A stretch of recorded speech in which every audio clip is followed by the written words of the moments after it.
એક ગામડામાં એક મૂર્તિકાર રહે, બહુ સુંદર મૂર્તિઓ બનાવે.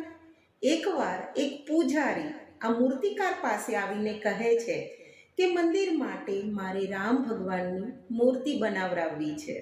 મૂર્તિકાર એના માટે તૈયાર પણ થઈ જાય છે, પણ કહે છે કે એના માટે મારે એક ચહેરાનો આધાર જોઈએ. અને પછી તો શોધ શરૂ થાય છે. આખરે એક 15 વર્ષનો છોકરો મળે છે, જેને જોતા જ એવું લાગે કે જાણે તે સાક્ષાત રામ ભગવાનનો જ અવતાર છે.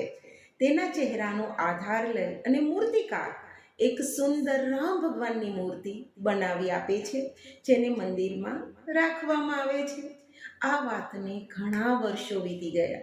તે પૂજારી ફરીવાર આ જ મૂર્તિકાર પાસે આવીને કહે છે કે હવે મારે તેવી જ પણ એક રાવણની મૂર્તિ બનાવવી છે.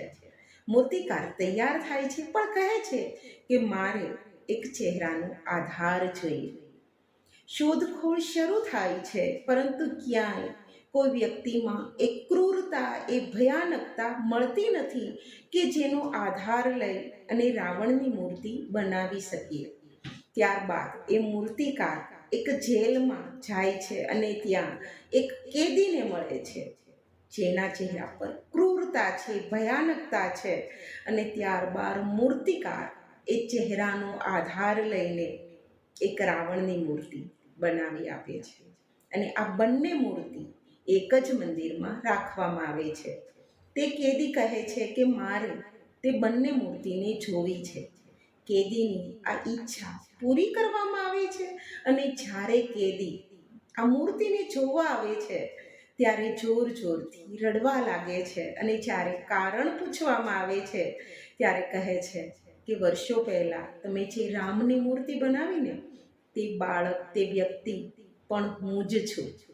મતલબ કે ભગવાન તો આપણને રામ બનાવીને જ મોકલે છે, પરંતુ આપણા ખરાબ કર્મો, આપણી ખરાબ સંગત ધીરે ધીરે આપણને રાવણ બનાવે છે. એટલે આપણે જ નક્કી કરવાનું કે આપણે રામ બનવું છે કે રાવણ જેવા.